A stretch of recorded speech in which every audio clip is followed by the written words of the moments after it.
Hola chicos, ¿cómo están? Aquí en un nuevo video vamos a hablar acerca de la economía y procesos de migración en Colombia. ¿Listos? Nos vamos. Bueno chicos, desde las primeras migraciones hasta el siglo XIX, como se sabe, la especie humana no es originaria de América. Eso significa que todos descendemos de migrantes que en algún momento poblaron el continente por milenios. Las migraciones hacia el actual territorio colombiano consistieron en la ocupación por parte de los pueblos cazadores, recolectores, pescadores y agricultores. Estos pueblos aprovechaban las especies nativas e intervenían en diferentes grados en el espacio que ocupaban con las actividades que iban desde la extracción de recursos hasta la reconstrucción de grandes canales de riego. Una gran transformación se produjo en América desde el siglo XVI con la llegada de los europeos y lo llamado intercambio colombino, es decir, la transferencia de especies vegetales, animales entre el viejo y el nuevo continente. Entonces, junto con los españoles, con los españoles, a nuestro territorio llegaron diversas especies de animales domésticos y la ganadería, que hasta ese momento era una práctica conocida solo por los indígenas. Así también llegaban los cereales como el trigo, la cebada y el arroz, herramientas como la hoz, el arado y tirado por animales de trabajo, que transformaba la agricultura. Por su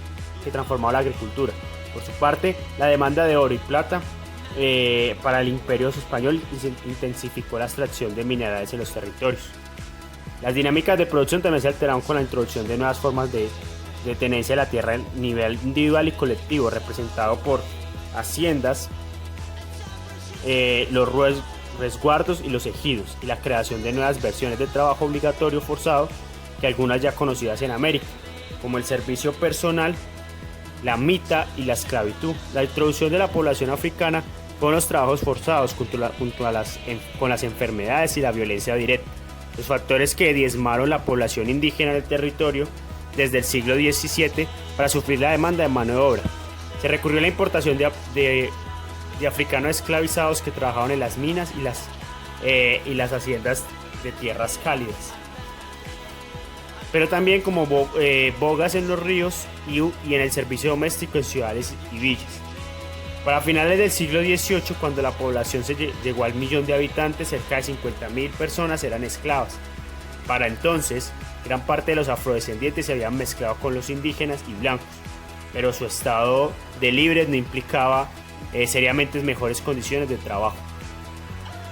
Desde finales del siglo XVIII, el agotamiento de algunas minas de Antioquia o la imposibilidad de extraer más material con las técnicas y organización de entonces, el crecimiento demográfico y la falta de tierra se había llevado a algunas familias de esa región a emigrar a la cordillera central del sur, a los territorios que corresponden al departamento de Caldas, para entonces que se consideraban baldías. Después de la independencia y con mayor fuerza desde mediados del siglo XIX, el proceso de migración se intensificó en el mercado de las bonanzas agroexportadoras que mandaban tierras templadas y cálidas para cultivos de tabaco, quina, algodón, índigo y café. El interés se centró en la fundación de pueblos y la incorporación de tierras a la producción. En aquel tiempo, quien demostraba que había reemplazado los bosques andinos por cultivos era merecedor del título soberano de la tierra intervenida. Después de la tala y la quema se sembraba maíz, frijol, plátano para asegurar el pan coger. Luego se sembraban cultivos de demanda en el mercado, principalmente de café. Desde Antioquia se impulsó el importante flujo migratorio hacia el territorio que después se convertiría en el eje cafetero y Risaralda, Quindío, norte del Valle del Cauca y de Tolima, razón por la cual el proceso es conocido como la colonización antioqueña. No obstante, no deben desconocerse otras migraciones importantes desde otros orígenes. Por ejemplo, para los pobladores de estas mismas eran segunda y tercera generación de colonos, ya asentados en Caldas y provenientes de Boyacá, justamente de acá, Boyacá hacia Caldas. Otro flujo de colonización de baldíos fue generado por la población de Antiplano Cundiboyacense, desplazada hacia la variante occidental de la cordillera oriental del Valle al Alto Magdalena y la vertiente oriental de la cordillera central, área donde la llamada colonización boyacense contribuyó al cultivo de tabaco y a la extracción de quina, y finalmente se consolidó el cultivo de café y caña de panalera. Al tiempo también implicó un proceso de colonización hacia tierras frías de páramo en las cordilleras central y oriental. Bueno chicos, hablemos acerca de las migraciones del siglo XX. La expansión de la frontera agrícola sobre la cordillera central a finales del siglo XIX Se sumó la migración hacia los actuales territorios del Putumayo y el Amazonas. Se debió esto a la bonanza cauchera que se prolongó hacia la década de 1930.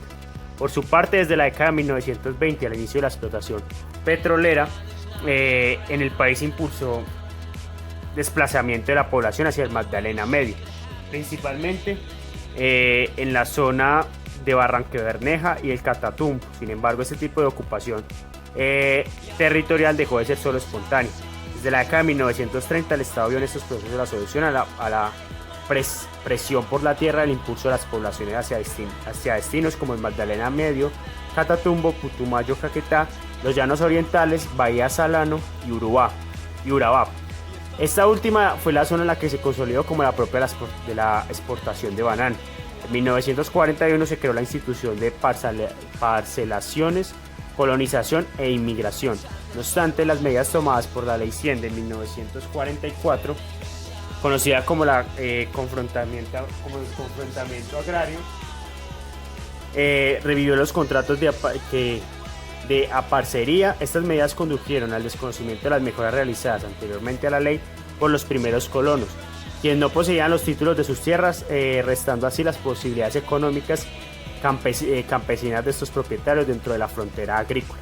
Sumando a este panorama la violencia rural de los años 40 y 50, se revivió la colonización espontánea y los colonos buscaban sus tierras, la explotaron como les permitió sus recursos y en intervención del Estado, con el fin de llevar a cabo una reforma agraria para solucionar los problemas de acceso a la tierra. En 1961, el gobierno expidió la Ley 135, que pretendía evitar la excesiva concentración de la propiedad o su fragmentación económico, facilitar el acceso de la tierra quienes no tuvieran la mejor condición de los arrendatarios, fomentar la mejor explotación de la tierra subutilizadas, aumentar el volumen de la producción agropecuaria, mejorar el nivel de vida y el acceso a los servicios de la población campesina, y garantizar el uso adecuado de los recursos naturales y la identidad que asumió en este momento la administración.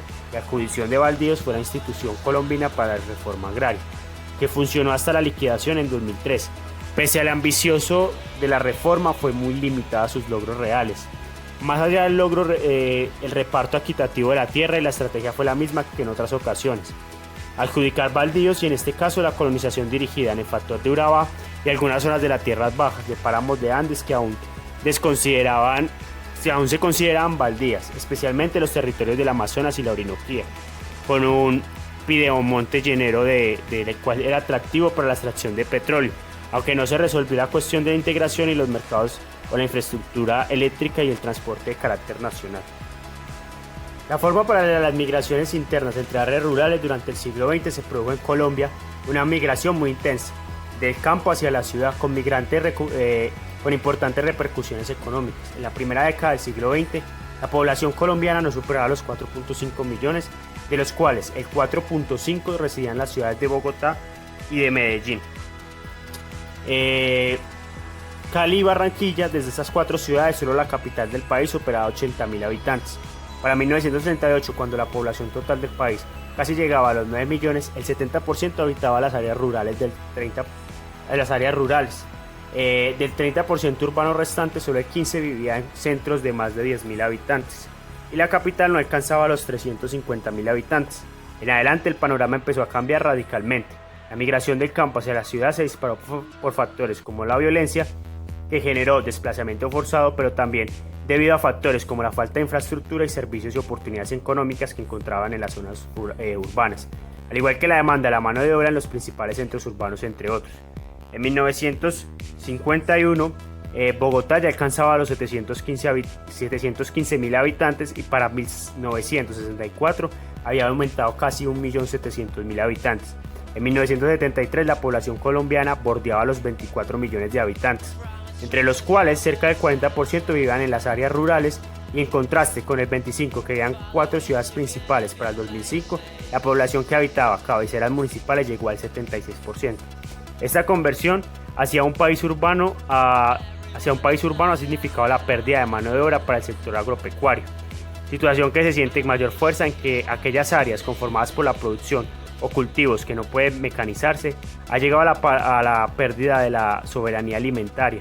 De otro lado, ha implicado el aumento de la mano de obra ocupada en los sectores secundarios y sobre todo terciarios en las ciudades, Para las ciudades, la demanda de empleo y servicios y vivienda ha sobrepasado su capacidad, al punto de que se generan problemáticas relacionadas con la construcción de barrios informales y periféricos, los cuales no poseen servicios, asentamiento y comercio ambulante, déficit en la cobertura de salud y en la educación, entre otros. Bueno, vamos a hablar acerca de uno de los fenómenos migratorios recientes. En las últimas décadas, las migraciones del campo a las principales ciudades han continuado. Sin embargo, las dinámicas políticas y económicas han generado o acentuado otros procesos en los que se pueden destacar los siguientes: migraciones de personas que salen del país hacia el exterior buscando una oportunidad de empleo a causa del conflicto del conflicto armado, o buscando oportunidades académicas y laborales. Desde 1980, los países con más destino para los colombianos son países como los Estados Unidos. También se ha visto una regresión hacia el campo, ¿sí? Buscando modos de vida primero para hacer un suelo más productivo y gestionar y quitar la congestión de las ciudades y poderlas descontaminar, así también como sitios turísticos o de jubilación. Sin embargo, eso no significa que se recuperen las tradiciones rurales ni las vidas agropecuarias. Por el contrario, esta población lleva sus modos de vida urbanos al campo. También con otras áreas rurales están atrayendo a la población con fines laborales, y es precisamente donde se está llevando a cabo las explotaciones mineras del oro o perforaciones de pozos petroleros. Actividades en auge durante los últimos gobiernos. Este flujo de personas suele relacionarse con aumento de problemas sociales y además con encarecimiento del proceso del precio del suelo y de los alimentos. La gente está mirando las zonas rurales como zonas de recreación y de turismo. Bueno, chicos, esto fue todo por el día de hoy. Muchas gracias por ver el video. Un fuerte abrazo, bendiciones.